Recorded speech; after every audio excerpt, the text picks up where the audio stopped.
Kuwait మీద, Qatar మీదన, అలాగే ఒమన్ మీదన దాడులకు పాల్పడింది ఇరాన్. ఇక్కడ సమస్య ఏంటంటే ఇరాన్ అనేటటువంటి దేశం ప్రతీకార దాడులు చేయాలి. ఎందుకు? అమెరికా నిన్న పెను విధ్వంసం సృష్టించింది కాబట్టి. ఎవరి మీద చెయ్యాలి?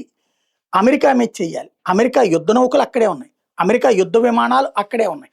అవి ఎక్కడున్నాయో కూడా ఇరాన్కి తెలుసు. తెలియనంత అమాయకత్వంలో ఏమీ లేదు. గల్ఫ్ దేశాల్లో ఉన్న ఎయిర్ బేసులు ఏమీ లేవు. చెత్తా చెదారం ఏదైతే మనం ఇల్లు ఖాళీ చేసినప్పుడు వదిలిపోయేటటువంటి ఖాళీ సామాన్లు ఏవైతే ఉన్నాయో అట్లాగే. ఈవెన్ ఒక్క సైనికుడు కూడా లేదు. వాళ్ళందరినీ ఎక్కడ దాచారో కూడా ఇరాన్కి తెలుసు. కానీ వాళ్ళ జోలికి పోవట్ల. ఎందుకంటే ఏదో తమ దేశంలో ఉన్నటువంటి ఉన్మాద శక్తులని సంతృప్తి పరిచేందుకోసం స్టేట్మెంట్ ఇవ్వడం తప్పించి నేరుగా అటాక్ చేస్తే గనక అమెరికా దళాలని చంపిన, అమెరికాకి సంబంధించినటువంటి సైన్యాన్ని చంపిన, అమెరికా మీద దాడులు చేసిన, అమెరికన్ షిప్స్ను ధ్వంసం చేసిన 1కి 1000 మిస్సైళ్లతో విరుచుకుపడుతుంది అది.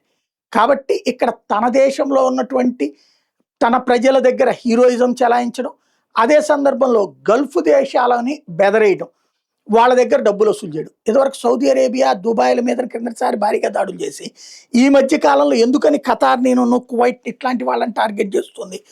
సౌదీ అరేబియా, దుబాయ్ వాళ్ళు డబ్బులు ఇచ్చేశారు కాబట్టి. అంటే యుద్ధాన్ని రౌడీజానికి వాడుకుంటున్నటువంటి పరిస్థితుల్లో ఉంది ఇరాన్.